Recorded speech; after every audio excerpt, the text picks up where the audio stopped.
Hello, dude. Hi, Mr. B. All right, today we will be talking about continuity. Starting off with the big question, what is calculus? That's a big one. And then next, what is continuity? Then with some key visuals. Then we'll talk about discontinuities, the conditions and rules for continuity, and then the few types of discontinuities we need to know, because there are a few. All right. Mr. B, Yes, dude? why do we need to know what calculus is? Isn't it just the name of the course we're taking? Well, dude, throw me my thinking cap. We'll need it for this one. So, calculus is the study of continuous change, right, by definition. So, understanding continuity is going to be pretty important for future concepts in this class. All right, so what is continuity? Continuity is something that's pretty difficult to verbalize, but really easy to see. Continuity is the consistent flow of a function or interval, right? I'll draw it out here. So, if we can draw our function without lifting our writing utensil, that function, or the interval that we're drawing, is continuous. So, right there, I just drew a continuous function, right? I did not have to move, or I did not have to lift up my pencil at all. I'll draw a discontinuous, or not continuous function now.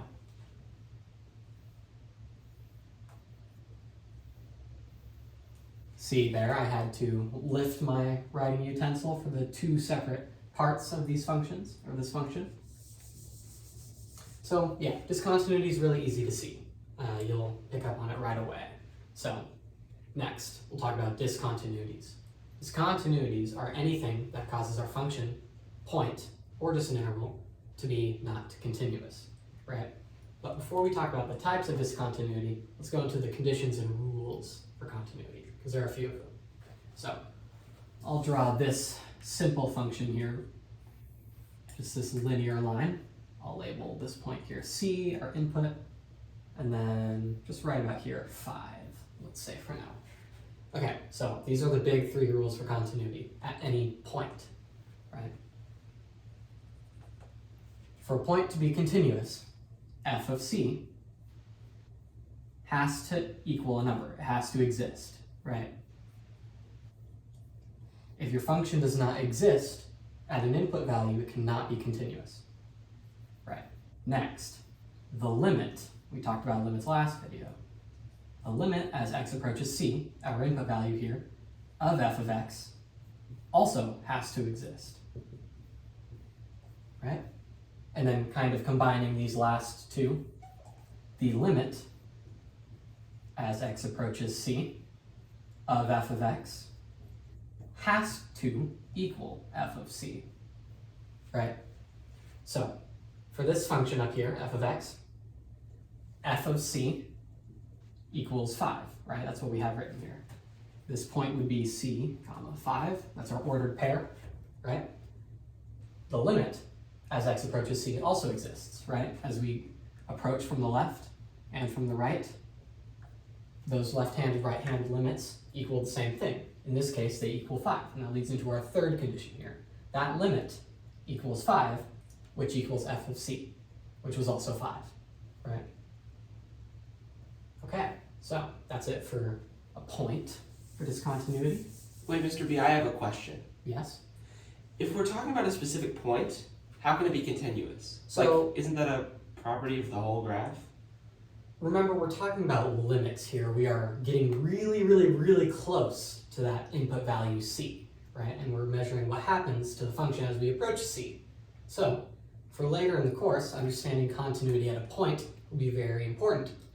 It'll allow us to make inferences and calculations with functions in the future, and you'll see that later on.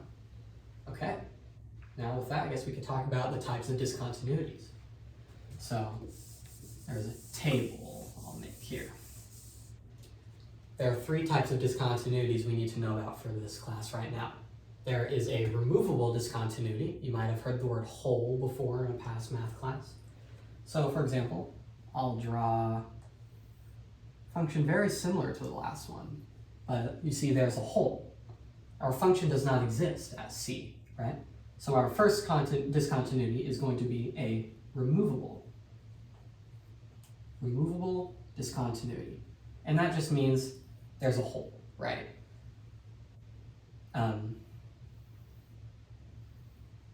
So, referencing our three conditions here, the f of c condition that I'll call, the limit condition that I'll call in this table, and I'll just write this as limit equals f of c. Make sure to have proper notation. So we have our three conditions here, right? For a removable discontinuity, f of c could exist. Like let's say we had, at this exact point x equals c, let's say our function equals something like 8. That could happen.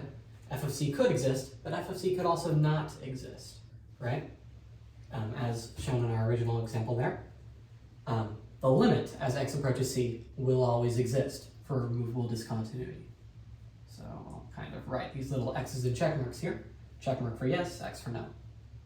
But the limit as x approaches c cannot equal f of c, because f of c is either undefined, does not exist in this example here, or the limit as x approaches c, which in this case would equal 5, because remember we're still looking at what happens as we approach from the right and left there, does not equal our function value 8.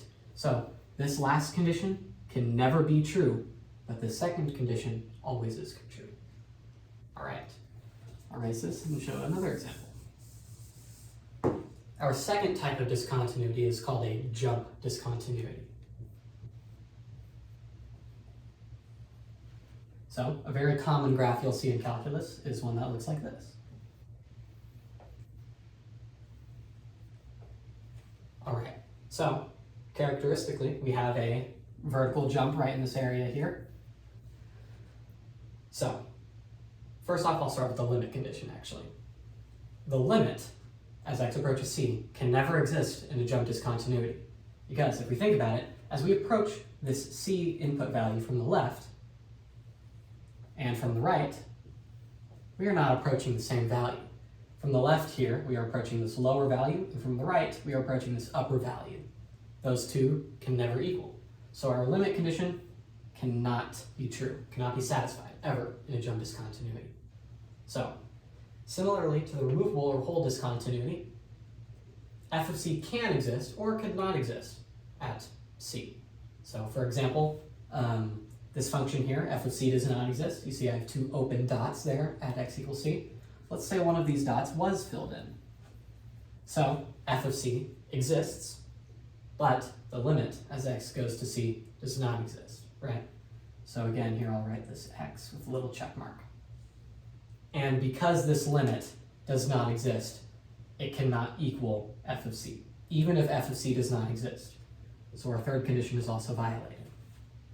And now, the last type of discontinuity we need to know about, a discontinuity due to a VA. What's a VA, Mr. B? My bad, dude.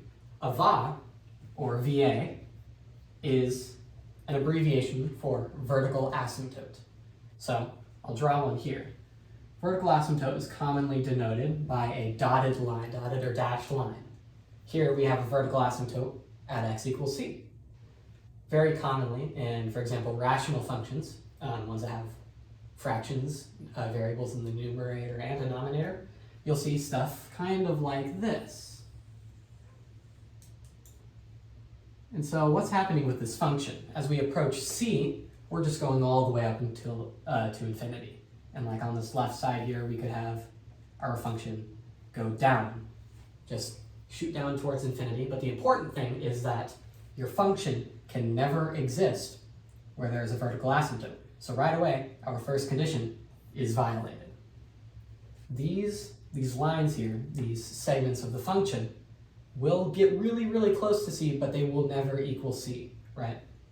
So we should talk about limits next, our second condition. Remember from last video, if a limit